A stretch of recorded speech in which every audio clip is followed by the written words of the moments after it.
Muy muy buenos días a todos. Hola, hola. Confirmen que nos estén viendo, por favor. En ese caso, confirmen que nos estén viendo y escuchando claramente.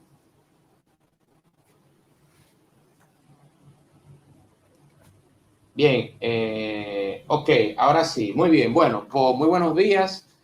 Bueno, nosotros muy contentos de tener a David Gómez, un Java Champion español, que está en su sábado de descanso y en la tarde y quiere compartir con nosotros este tema tan interesante. Nosotros agradecemos el apoyo de todos nuestros patrocinadores, JetBrains, Avatar Tech, ERC, Streameloper, Synergy, MLB.io y Pucamaima. En este caso, recuerden por favor sentirse a través de las redes sociales utilizando nuestro hashtag BarCampRD 2021 por todas las redes sociales, y durante la sesión de este interesante tema pueden utilizar las herramientas que que disponemos para tanto preguntas y luego al final de la charla vamos a ver un espacio para eso. No le quito más tiempo a David, el escenario es suyo. Muchas gracias.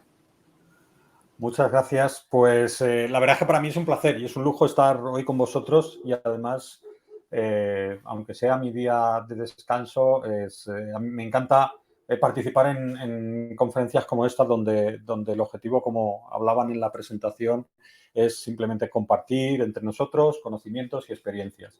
Y de hecho, una de las cosas que quiero hoy compartir en esta sesión con vosotros es la idea con la que empezó esta charla hace años. Cuando empecé a prepararla fue, de hecho, hablando con algunos compañeros y amigos que estaban, bueno, pues en un proyecto que habían empezado y muchas veces el problema de intentar aplicar una metodología o una arquitectura determinada pues te lleva a que, bueno, pues acabas haciendo las cosas y sufriendo problemas que no deberías estar sufriendo. Entonces, en realidad el título original de la charla que yo tenía no era este, no era el de construir aplicaciones monolíticas que puedan escalar a microservicios. Este es como el título un poco más bonito, más políticamente correcto o más formal que se puede utilizar en charlas. Pero hablando con amigos, el título inicial que teníamos era algo así como no dejar que el hype, la fama de o la moda de un determinado arquitectura acabe arruinando tu proyecto o acabes haciéndote sufrir cosas que no tienes por qué sufrir.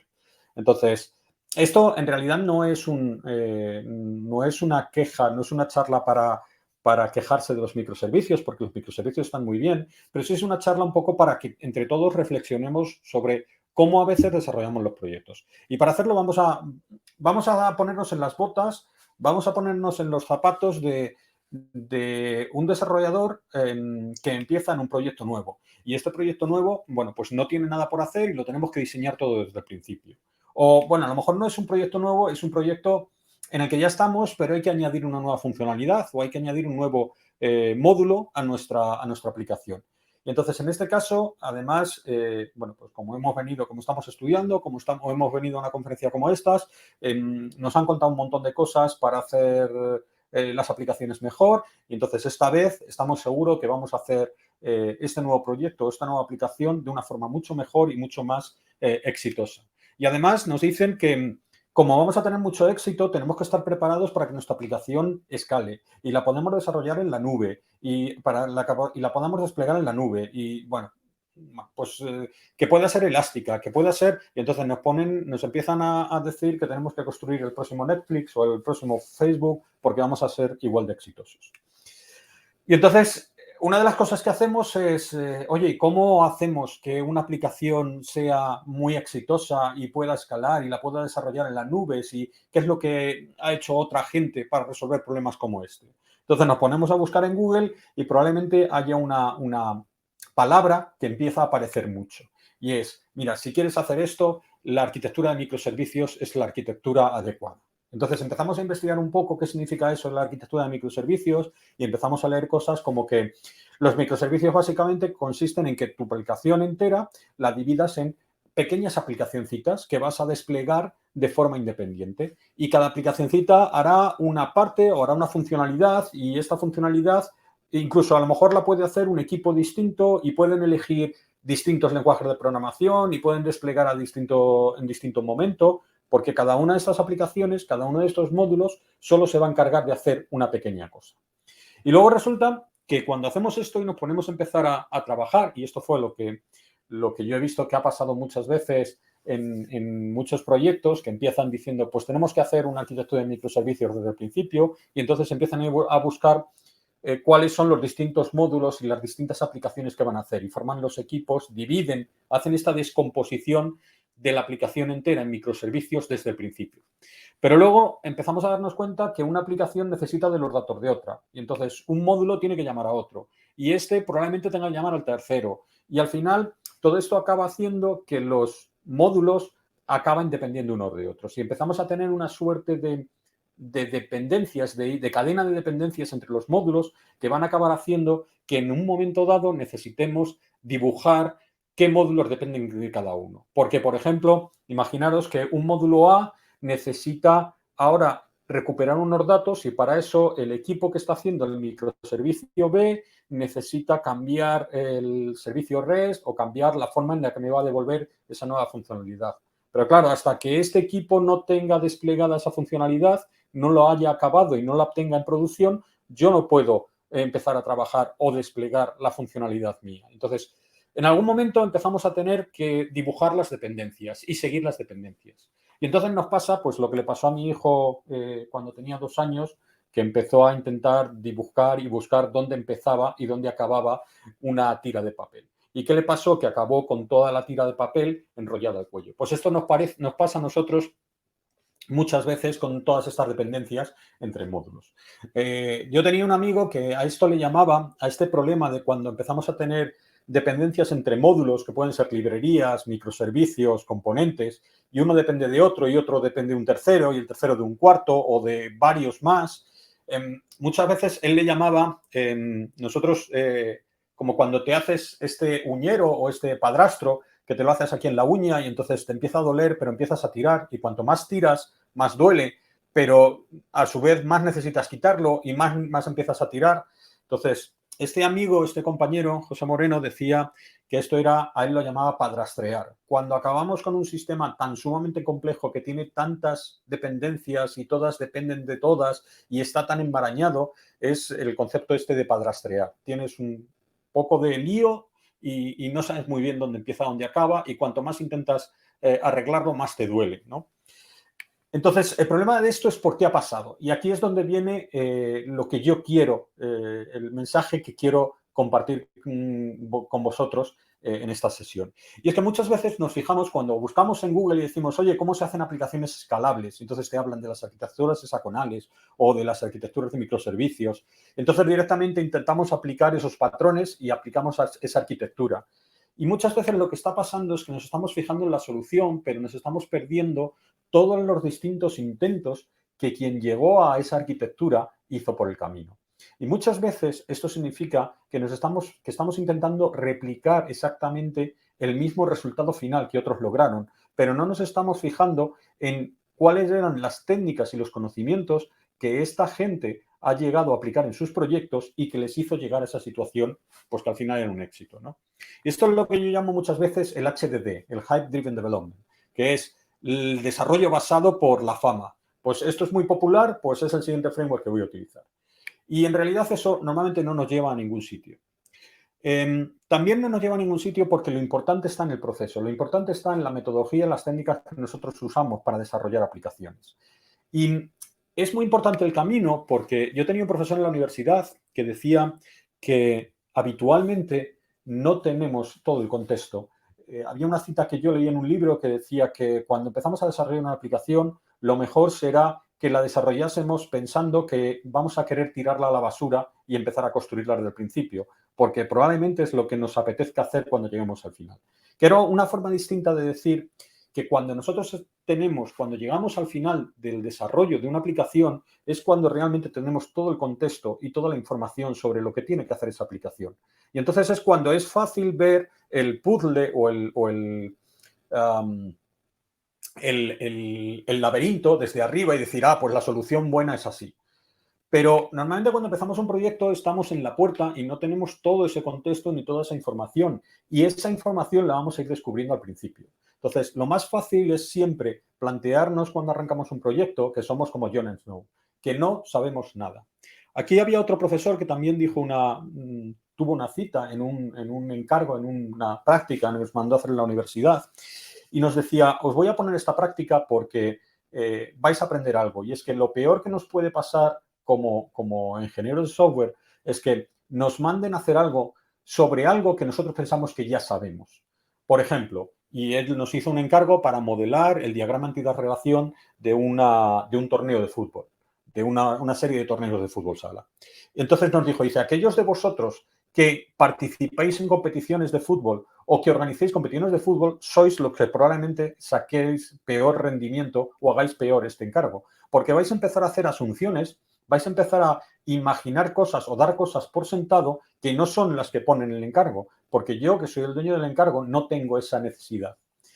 Entonces, en esta sesión yo lo que quería es un poco, sobre todo, poner valor en cuál, más que en el resultado final, más que en esa arquitectura de microservicios o modular, poner valor en cuáles son las técnicas y los pasos que deberemos ir siguiendo.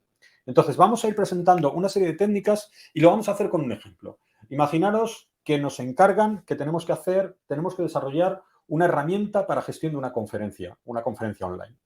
Y además pongo este ejemplo porque es precisamente el ejemplo donde todos nosotros, de alguna forma, estamos involucrados.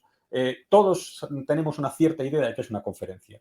Pero resulta que si hablamos con los organizadores de la conferencia, cuando les preguntamos qué necesita una herramienta de gestión de conferencias, seguramente nos empiecen a hablar de cosas como, oye, necesito definir las fechas de la próxima edición, o definir quiénes van a ser los sponsors, o cuáles van a ser las condiciones con las que me voy a comunicar con los sponsors, cómo vamos a organizar la recepción de propuestas, cómo vamos a seleccionar las propuestas y construir la agenda, cómo va a funcionar el proceso de registro, cómo puedo ver la lista de los asistentes. Sin embargo, los asistentes, pues cuando le hablamos de una herramienta de gestión de conferencias, pues estarán pensando en dónde me registro, cuál es la agenda, quiénes van a ser los speakers.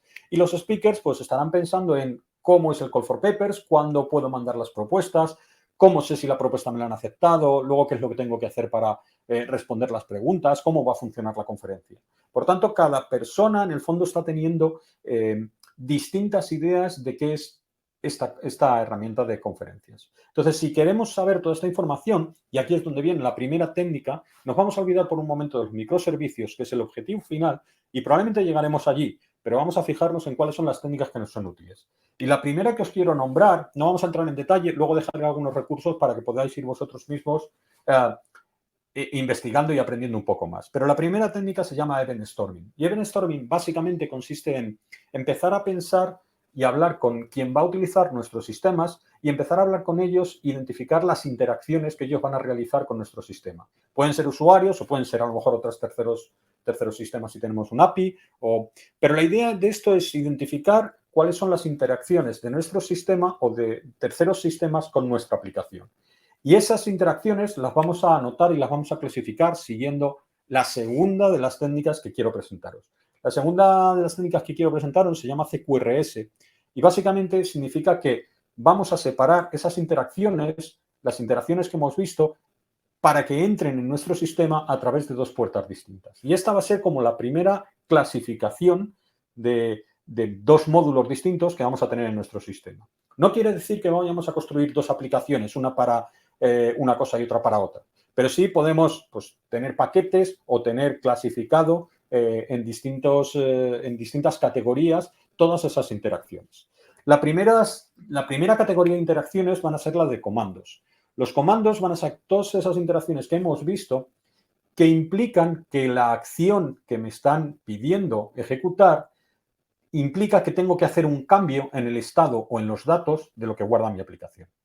Es cierto que cambiar estos datos, probablemente signifique que voy a tener que notificar o propagar esos cambios a otros módulos. A esto volveremos luego un poquito más adelante, pero no nos vamos a preocupar de momento ahora. Ahora lo que tenemos que hacer es de esa lista de interacciones identificar cuáles, de hecho, implican que tengo que cambiar el estado o que tengo que actualizar un registro en mi sistema. Ejemplos de estos comandos, pues podrían ser, por ejemplo, para los patrocinadores, definir una nueva edición de la conferencia o abrir el registro del Call for Papers, que será actualizar un flag, o definir un nuevo canal de preguntas y respuestas que voy a crear por cada sesión, o abrir las ventas. Para los speakers, por ejemplo, un comando sería voy a subir una propuesta nueva o voy a confirmar esta propuesta una vez que me la han aceptado o me voy a unir a un canal de preguntas y respuestas para poder resolver las preguntas que puedan tener los asistentes. Y los asistentes, pues probablemente tendrán cosas como me quiero registrar, qué tengo que hacer para comprar un ticket o registrarme, quiero hacer una pregunta en un canal de Q&A o quiero dar información sobre una charla o decir que esta charla pues me gusta e ir construyendo mi agenda para estas conferencias donde tienen múltiples agendas, ¿no? Esto básicamente son comandos porque implican que de alguna forma voy a cambiar datos o voy a cambiar el estado de mi aplicación, el estado que representa mi aplicación. En la otra puerta que vamos a tener, o la otra gran categoría de interacciones que vamos a tener, van a ser las consultas. Y las consultas son interacciones que no quieren cambiar nada en mi sistema, que lo que quieren es extraer información.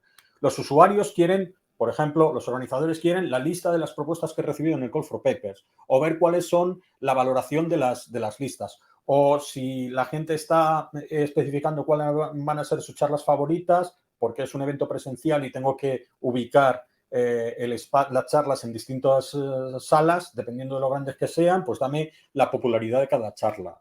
Para los speakers, pues dame la información de mi charla, a qué hora tengo que hablar, en qué track, o dame las preguntas que pueden estar teniendo los usuarios para darme, o el feedback para ver cómo puedo mejorarlo. Y los asistentes, pues tendrán cosas como dame la lista de mensajes y preguntas que hay en el canal de interacción, la agenda de todas las charlas que hay preparadas para la lista, para la conferencia, etcétera, etcétera. Pero esto como os digo, si veis, son consultas o peticiones que no van a cambiar nada. Lo único que me van a hacer es dame información. Por tanto, estos serían queries.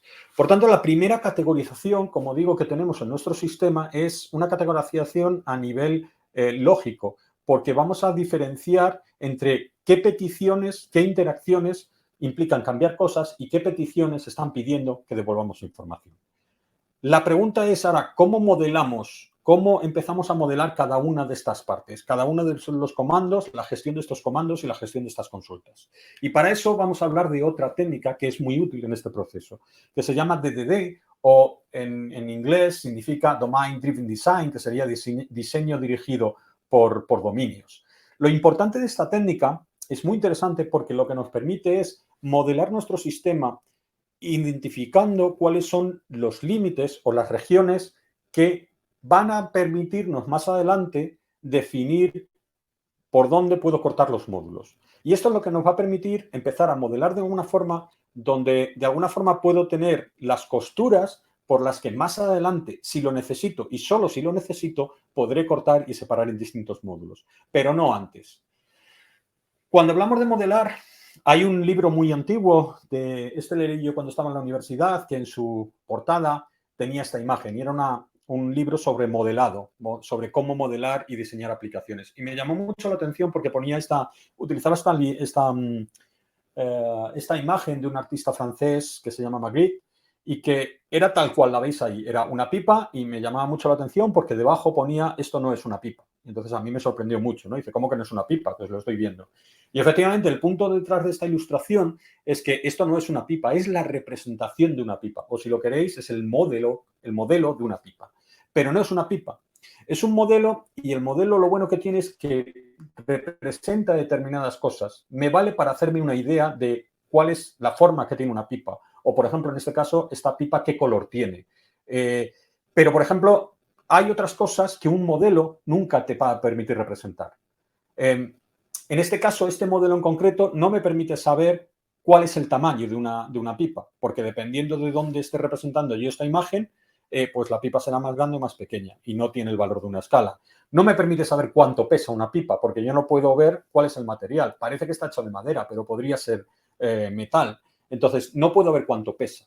No puedo ver cómo funciona. No puedo ver si todo eso es hueco o no lo es. Entonces, la importancia de los modelos es que los modelos son representaciones de las cosas, pero nunca un modelo va a ser 100% exacto. Lo importante de un modelo es que represente la información que nos permite representar lo que nos interesa transmitir con ese modelo. Hay otro ejemplo, este es muy habitual. Esto es un mapa de metro de una ciudad de Múnich, en este caso, y es un modelo de cómo funciona el sistema de metro de tren de Múnich. Pero esto es otro modelo que representa exactamente lo mismo. Y esto. Y esto. Son modelos del transporte público o del tren en Múnich. La pregunta es, ¿cuál de estos 4 modelos preferiríais? Y la respuesta normalmente suele ser, depende. Es algo muy habitual en DDD responder un depende. Depende de para qué vayas a utilizar el modelo. Si eres alguien que vive ya en Múnich, probablemente quieras elegir el primero, porque es el más sencillo, es el que te permite saber cómo tienes que ir de una estación a otra. Seguramente si lo que tienes que hacer es comprar, eres alguien que no eres de Múnich y tienes que comprar un billete, el segundo sea más importante porque te muestra cuáles son las áreas y las distintas zonas por las que pasa el tren y seguramente tengas que comprar billetes distintos, depende de si vas de la verde a la blanca o de la amarilla a la verde o de la amarilla a la blanca o de la blanca a la blanca. Si eres un turista que estás interesado en visitar las cosas importantes que tiene Múnich, seguramente el tercero te esté dando más información porque además tiene una especie de mapa de la ciudad donde te marca cuáles son los puntos interesantes. Entonces puedes saber cuál es la estación de metro que te queda más cercana. Y si realmente tú ya estás en la ciudad, porque estás en una calle de la ciudad, pues a lo mejor el último, que es Google Maps, te permite ubicar dónde estás y ver cuál es la estación de metro que está más cercana. Por tanto, al final, esto fijaros que son distintos modelos que tienen distinto nivel de detalle, que tienen cada uno mayor información. ¿Cuál es el modelo que deberíamos preferir? Pues el modelo que debemos preferir siempre es el que sea más simple, pero mantenga toda la información que nosotros necesitamos para la acción que vamos a realizar. Por tanto, siempre se dice que cuando modelamos un sistema, tenemos que mantener solo la información relevante para la acción que queremos realizar. En el caso de nuestras aplicaciones, vamos a identificar que vamos a tener varios modelos. Vamos a modelar en la misma aplicación, vamos a modelar de distinta forma o vamos a modelar varias veces dependiendo de qué es lo que necesitamos. Si estamos trabajando en la parte que lo que va a hacer es procesar esos comandos, pues tendremos el command model. Y en la parte de las queries, DDD define otro concepto que son lo que llaman las proyecciones. Es otra forma de modelar los datos, pero va a estar de una forma mucho más cercana o mucho más relevante o mucho más fiel a cómo quiere el usuario recuperar determinada información. Vamos a verlo con algunos de estos ejemplos. Por ejemplo, vamos a centrarnos ya en una funcionalidad muy específica y es que esta herramienta de gestión de conferencias va a tener un chat donde se podrán crear distintas salas para ir permitiendo que los asistentes hagan preguntas y respuestas a los ponentes. Entonces, tendremos seguramente un comando, que es el create star room, que va a modelar solo la información necesaria para procesar esa tarea, el nombre y la descripción de la sala. Tendremos seguramente otro comando que es cuando los usuarios y ponentes se quieren unir a esa sala. Pues tendremos un comando que es el join room y voy a modelar solo la información del usuario y la sala a la que me quiero unir. Y si quiero enviar mensajes, pues modelaré en ese comando solo el usuario, la sala y el mensaje que quiero poner. En el otro lado seguramente voy a tener algunas consultas y estas consultas tendrán que tener un modelado de cómo voy a tener representada la información que hay de las distintas salas y los mensajes que hay. Y según las queries que yo tenga pensadas, por ejemplo, una query va a poder ser, oye, dame toda la lista de salas. Y entonces a lo mejor la lista de salas que yo voy a devolver es, pues dame el nombre, la descripción, el número de asistentes que hay en esa sala. O dame los mensajes de una determinada sala. Entonces, lo que voy a necesitar es retornar la información como dato, usuario y mensaje. Fijaros que esto lo que va a implicar es que estas proyecciones van a ser distintas formas de tener guardada la información, pero específicamente no cómo hemos procesado toda la información y todos los comandos, sino vamos a tener vistas específicas cercanas a cómo queremos devolver los datos. Y luego tenemos un tercer elemento que es, en DDD se define el concepto de aggregate. Aggregate son la lista de objetos o entidades, pero también las relaciones y las invariantes que tienen que mantenerse en la relación entre esos objetos. Esto básicamente es lo que nos va a permitir definir cuáles son los límites, dónde un modelo lo vamos a poder cortar y dónde vamos a poder extraer luego distintas aplicaciones, ¿vale? Y sobre todo lo que tenemos que tener claro es que cuando definimos esos objetos y esas relaciones, los estamos modelando como parte del dominio, no como el dominio completo. Por tanto, puede ser que estemos modelando un concepto y no lo estemos modelando con todos los datos, que haya otro aggregate, otro agregado en otra parte del sistema que tenga más información sobre eso. Vamos a verlo con un ejemplo que yo creo que siempre se ve más claro. En el caso de nuestro chat room, vamos a tener un aggregate que consiste en dos entidades. El chat room, que tendrá un nombre y una descripción, y el concepto de usuario. ¿Por qué? Porque nuestro chat room va a tener una lista de miembros, de gente que pertenece, que está ya metida en esa sala. Entonces, esas salas son usuarios o asistentes o registrados. Pero fijaros que el concepto user en otra parte, en otro dominio de mi aplicación, la parte usuario puede tener mucha más información. Puede tener el ID, el nombre y más información. En este caso, como lo que estoy modelando es solo el chat room y los usuarios que forman parte, el agregado es la composición de estas dos entidades. Entonces, aquí el usuario solo necesito su ID y su nombre. Y luego aquí hay probablemente determinadas invariantes que yo tengo que identificar. Y es que cuando un usuario se añade una chat room, pues el usuario, por ejemplo, no puede estar más de una vez, ¿vale? Un mismo usuario solo puede estar una vez como mucho en una chat room. Podemos tener otra invariante que quiera decir que todas las chat rooms al menos tienen que tener como mínimo un administrador, que será otro usuario, probablemente el primero de ellos. Bien, por tanto ya tenemos nuestro command model y nuestras proyecciones. Pero también hemos dicho que el command model se va a encargar de procesar todos esos comandos. Y esos comandos van a generar cambios. Y probablemente lo que tenga que hacer es, acordaros que lo comentamos antes, tendré que actualizar las proyecciones, ¿no? Entonces, ¿cómo hacemos esto? Y aquí es donde viene el siguiente concepto.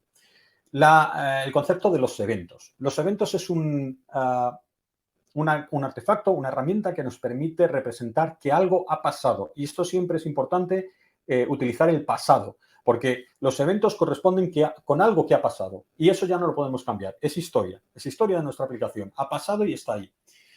Vamos a ver cómo aplica esto. Si recordáis nuestra arquitectura inicial de microservicios, teníamos un montón de componentes. En el fondo, estos eventos es lo que vamos a utilizar para comunicar estos componentes. Vamos a simplificar un poco la arquitectura. Nos vamos a quedar con 4 de estos módulos que están de alguna forma relacionados. Y lo que vamos a hacer es romper estas dependencias utilizando los eventos. Lo que vamos a hacer es, básicamente, quien realiza un cambio, en este caso, quien está procesando un comando, lo que va a hacer es generar un evento identificando que algo ha pasado en nuestro sistema. Pero yo voy a poner este evento y lo voy a poner en algún sitio de tal forma que aquellos otros módulos que estén interesados en el sistema, que yo no tengo por qué saber quiénes son, van a recibir el evento o se van a suscribir estos eventos. Por tanto, la forma que vamos a tener de sincronizar estos dos mundos va a ser a través de eventos. Y aquí hay otra técnica que nos va a ser muy útil. Igual que al principio utilizábamos el Event Storming para identificar cuáles son las interacciones que tiene el sistema con mi aplicación, ahora lo que vamos a hacer es utilizar otra herramienta relacionada o otra técnica relacionada que se llama Event Modeling. Event Modeling lo que significa es, vamos a tener en cuenta no solo a los usuarios, sino vamos a tener en cuenta los distintos agregados, los distintos componentes. Digamos que esto es un segundo paso un poquito más interno. Y aquí lo que vamos a hacer es ver cuáles son los eventos que hay que ir notificando para coordinar los distintos módulos y para tenerlos todos actualizados. Cuando hablamos de eventos, aquí quiero hacer un pequeño paréntesis para identificar dos cosas que parecen lo mismo y de hecho hay mucha literatura por ahí y hay muchas charlas por ahí que parecen confundir los dos términos o parecen utilizarlos de forma similar cuando son cosas distintas. El primer concepto es el de Event Streaming. Event Streaming es una técnica que se utiliza para que cuando yo tengo un módulo que tiene que comunicar un cambio a otros módulos, lo que hace es simplemente pone ese evento en un bus de mensajería, en un RabbitMQ, en un Kafka o lo manda en un correo, ¿vale? Entonces están mandando estos eventos y estos eventos al final en el message broker, en la herramienta de mensajería, lo que hace es se almacenan. De tal forma que cuando yo levanto un nuevo módulo y ese módulo está interesado en estos eventos, se conecta al message broker y entonces lo que va a hacer es empezar a recibir todos esos eventos. Empezará a procesarlos y empezará a actualizar su propia base de datos para actualizar el estado. Esto es Event Streaming. Pero fijaros que aquí la parte del consumidor tiene su propia base de datos. Entonces, la parte del consumidor, imaginaros que recibo un comando, aplico los cambios que tengo que aplicar y yo lo que hago es almacenar en base de datos el resultado de tener ese cambio. Y además estoy generando el evento para que los consumidores, perdón, el productor es el que está almacenando las cosas en la base de datos, y estoy generando el evento para que los consumidores puedan también procesar sus datos, ¿vale? Event Sourcing, en cambio, lo que hace es, es un pasito más, vamos a quitarnos la base de datos del productor. Porque si hemos dicho que la forma que vamos a utilizar para coordinar todos los módulos en mi sistema es a través de los eventos que están pasando, lo que vamos a hacer es que el productor también va a basarse en aplicar los propios eventos que yo estoy pasando en mi sistema. De esta forma, el evento es la verdadera fuente de la verdad de todo lo que está pasando en mi sistema. Y esto me habilita cosas muy interesantes para mi sistema. ¿Por qué tenemos que utilizar Event Sourcing? Porque si estamos directamente almacenando el estado final de mi aplicación, por ejemplo, imaginaros yo ahora que tengo aquí el módulo que está almacenando la recepción de propuestas de mi sistema. Entonces, yo aquí puedo ver que tengo una propuesta que era una propuesta para dar una charla, para hablar de cuáles son las novedades de Java 17. Pero esta charla se ha retirado y no sabemos por qué. Sin embargo, si estamos utilizando Event Sourcing, la evolución que vamos a tener en nuestro sistema es, primero, recibiremos un evento de que se ha mandado una propuesta. Y entonces, yo en ese momento, en una base de datos temporal que pueda tener como caché, lo que tendré almacenado es el último estado. Luego recibo la propuesta que se ha actualizado. Entonces ya han puesto el título y me han dicho que el autor va a ser Andrew Smith. Después la propuesta se mandó y al procesar ese comando, pues yo cambio el estado y digo que está enviada. La propuesta se aceptó y ahora el ponente tiene que confirmar que la puede dar. Pero a este ponente le ha resultado que le surge algo, entonces lo primero que intentan hacer es, bueno, pues voy a cambiar el ponente que va a dar la charla. Entonces yo tengo ahora que esta charla la va a dar otro ponente, pero está aceptada. Y finalmente, pues probablemente este ponente, por lo que sea, no ha podido darla y la ha retirado. Fijaros que lo que tenemos a la izquierda, la lista de los eventos que pasó, nos da mucha más información que lo que tenemos a la derecha. A la derecha, lo único que tenemos es el último estado de datos de mi sistema, mientras que a la izquierda tenemos toda la evolución de lo que pasó. Si nosotros tenemos almacenado constantemente en base de datos, no el último estado, sino qué ha pasado en cada momento y cómo ha evolucionado, en un determinado momento en el futuro podemos hacer muchas más funcionalidades. Por ejemplo, podemos hacer data mining o podemos hacer un poco de evaluación de qué es lo que ha pasado. Porque imaginaros que el estado final parece raro, algo ha pasado. Podemos, como tenemos todos los eventos que han ocurrido y los tenemos almacenados, podemos ir viendo en qué orden se han ejecutado y por qué han llegado las cosas o por qué se ha tomado una decisión de que esta charla no está presente. Entonces, hay muy buenas razones tanto por el lado de negocio como por el lado técnico, ¿vale? Por tanto, Event Sourcing mejor que Event Streaming, pero luego volveremos a esto porque hay una cosa que tenemos que también tener en cuenta. De esta forma, el proceso que estamos teniendo, fijaros que hemos ido pensando en comandos, queries, en los eventos y vamos a ir viendo que eso nos va dando determinados puntos por los que en un determinado momento podremos separar nuestra aplicación, que va a ser un monolito, que va a ser una sola aplicación completa, pues luego la podremos evolucionar. Pero para eso tenemos que tener en cuenta otro concepto que es el de Location Transparency.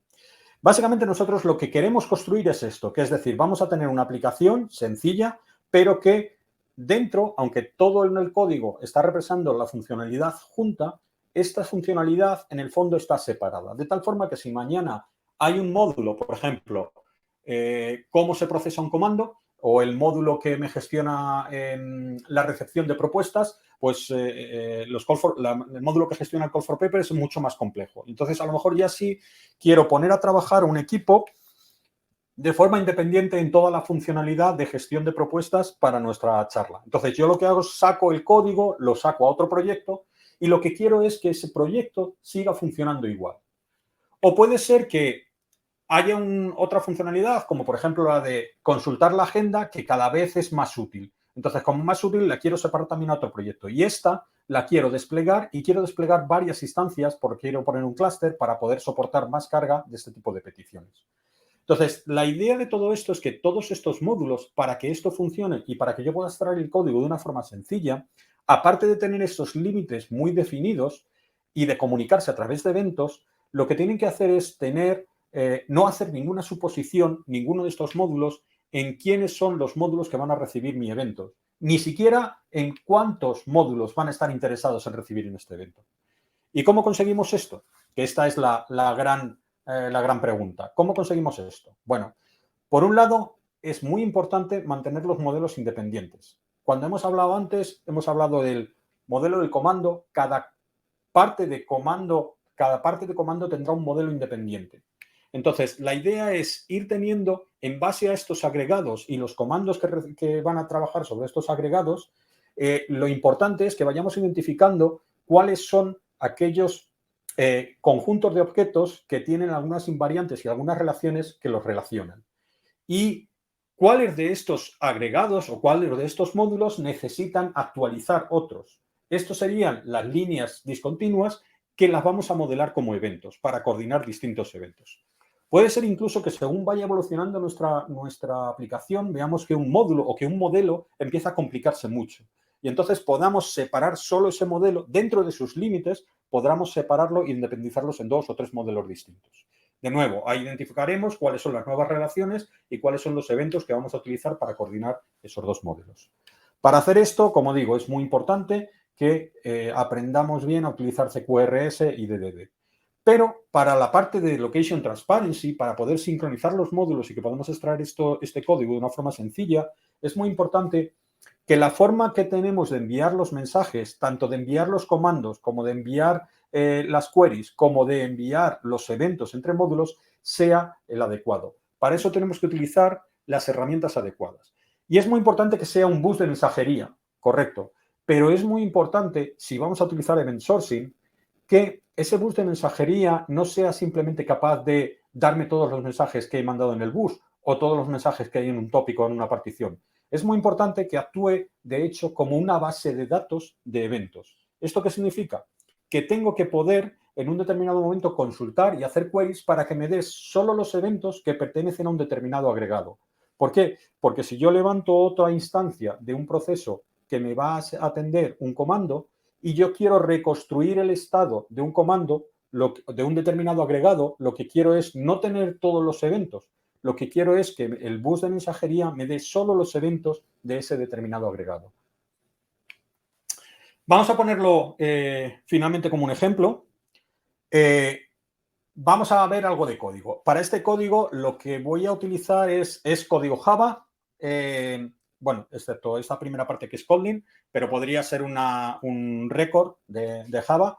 Y fijaros que lo que voy a hacer aquí, lo único que voy a utilizar son determinadas excepciones porque lo que voy a utilizar es código de un framework open source que hemos hecho en Action, que es Action Framework. Básicamente este framework es un framework que me permite construir de forma mucho más fácil aplicaciones que vayan siguiendo los principios de CQRS y de DDD.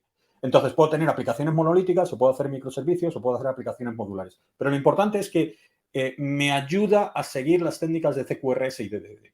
Por ejemplo, voy a modelar los comandos, el create run command, y básicamente aquí lo único que voy a hacer es voy a añadir la herramienta del room ID y la propiedad del identificador de la sala y el nombre.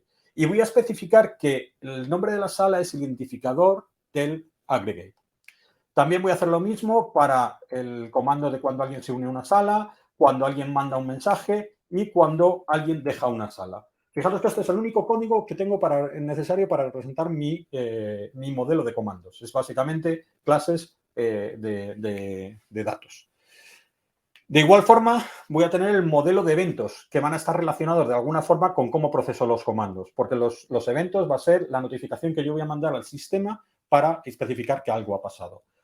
Voy a tener un evento para especificar que se ha creado una sala, para especificar que alguien se ha unido a una sala, para especificar que alguien ha mandado un mensaje y para especificar que alguien ha dejado una sala.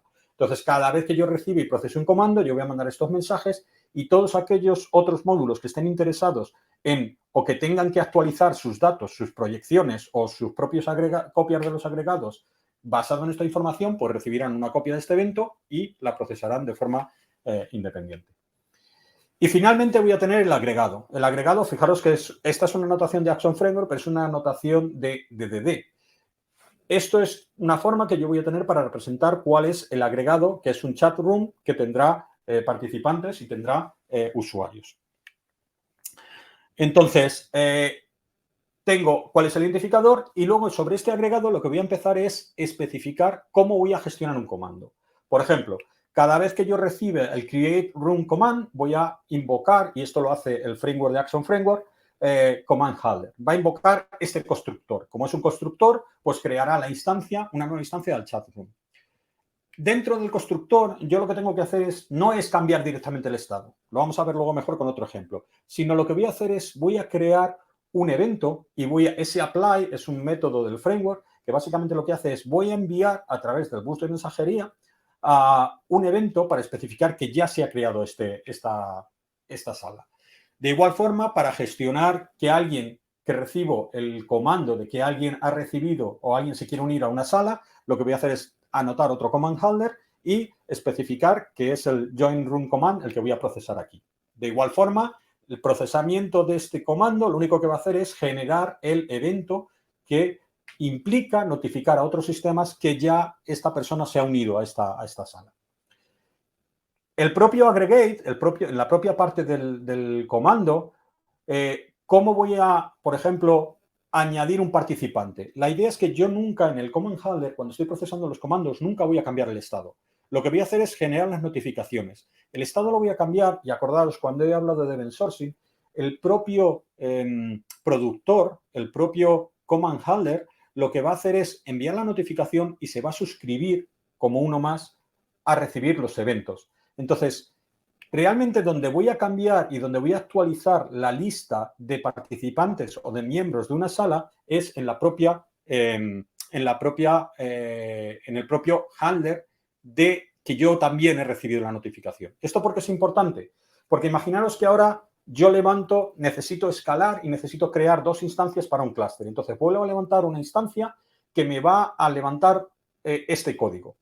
Si en un determinado momento yo tengo que reconstruir todo el estado de una determinada sala, lo que haré al conectarme al bus de mensajería es empezar a recibir todos los eventos que han ocurrido de Participant Join Room Event. Entonces, de esta forma, con Event Sourcing, todo el cambio de estado yo lo estoy aplicando en el segundo método. Esto es lo que me hace que mi aplicación pueda ser escalable y que yo pueda crear determinados momentos. Lo último que tengo que hacer es, yo puedo validar y puedo rechazar que un comando no sea correcto. Y eso lo voy a hacer al gestionar el comando. Pero cuando yo recibo un evento, no puedo rechazarme, no puedo negarme a aceptarlo. Porque si recibo un evento, ese evento me está diciendo que algo ya ha pasado. Entonces, tengo que procesarlo. Entonces, la validación, básicamente, la validación de datos se hace cuando recibo los comandos y el procesamiento y el cambio de estado cuando recibo los eventos. Esto básicamente es lo que implica utilizar Event Sourcing. Y finalmente, lo último que tenemos es este Location Transparency. Como yo estoy haciendo un apply y estoy enviando los eventos, habrá otros componentes en otras partes o en otros módulos que directamente, en este caso, por ejemplo, en la parte del query, yo tendré una proyección que estará actualizando toda la información que corresponde con una chat room. Entonces, en este caso, tendré los event handlers que recibirán también la notificación de esos eventos y actualizarán su copia de los datos para mantenerlo preparado para que cuando yo tenga una query, esta query básicamente esté simplemente, lo único que tengo que hacer es simplemente recuperar esa información de ese repositorio local y enviarla.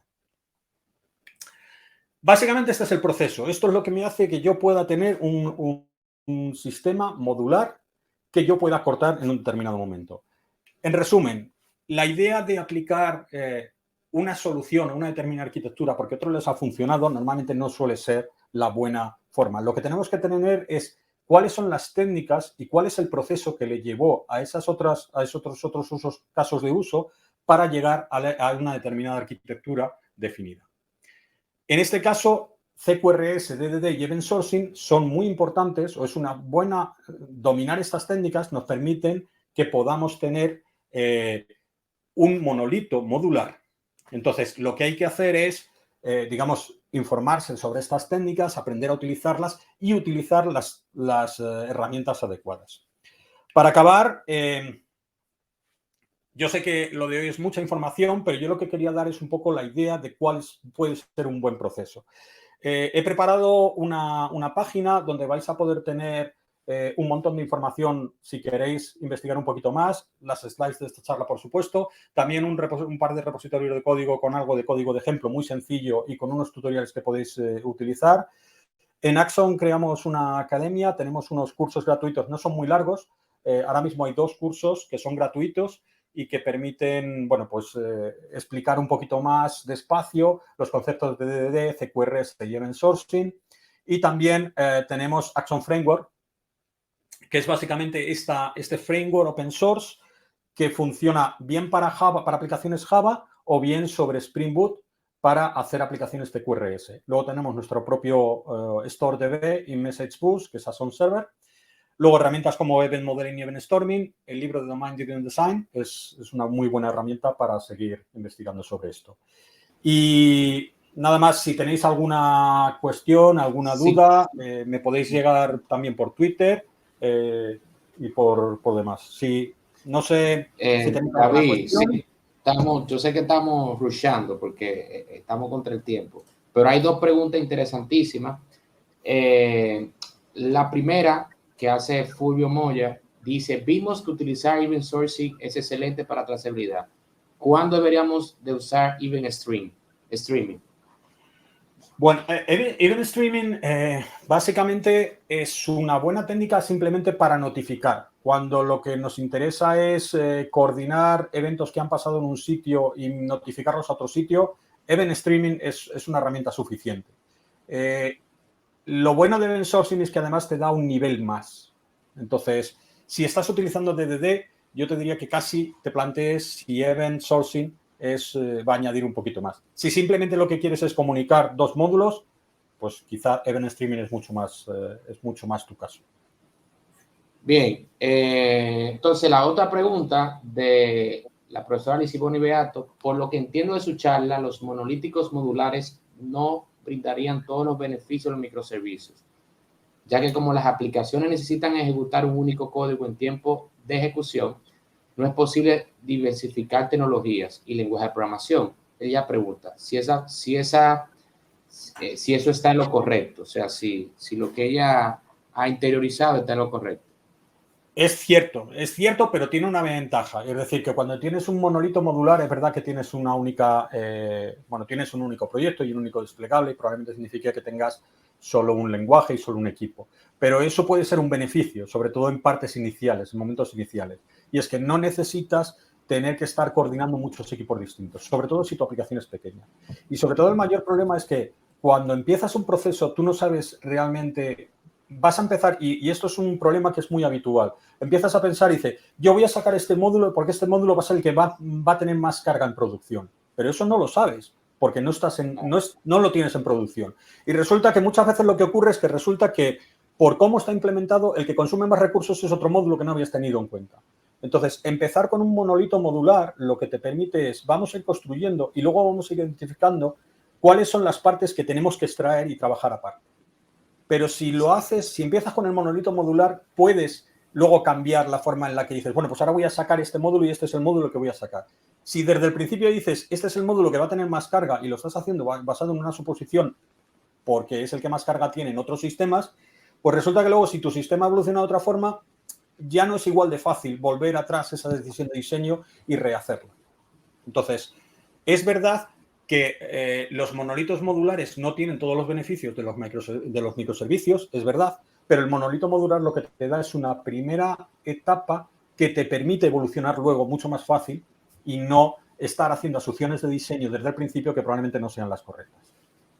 Bueno, excelente, David. Nosotros muy contentos por tu participación y por apoyarnos, y a todos ustedes por su pregunta. Yo me quedo con la idea de que al final no sobredimensionemos un proyecto si no es necesario. Y si podemos ir poco a poco, pues mejor. Entiendo que ahí donde vamos. Bueno, gracias a todos y gracias, David, por tu tiempo, y esperamos que siga disfrutando el sábado en la tarde por España.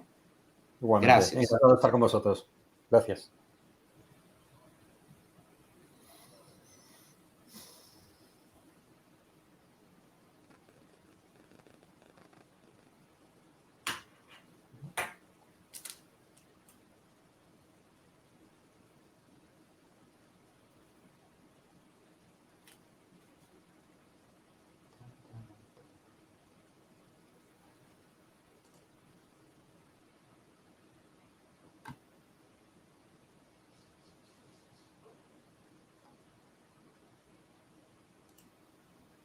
Ok, excelente. David, ahí se nos fueron todo el mundo. Gracias, David, por tu tiempo. No sé si tú estás escuchándonos todavía.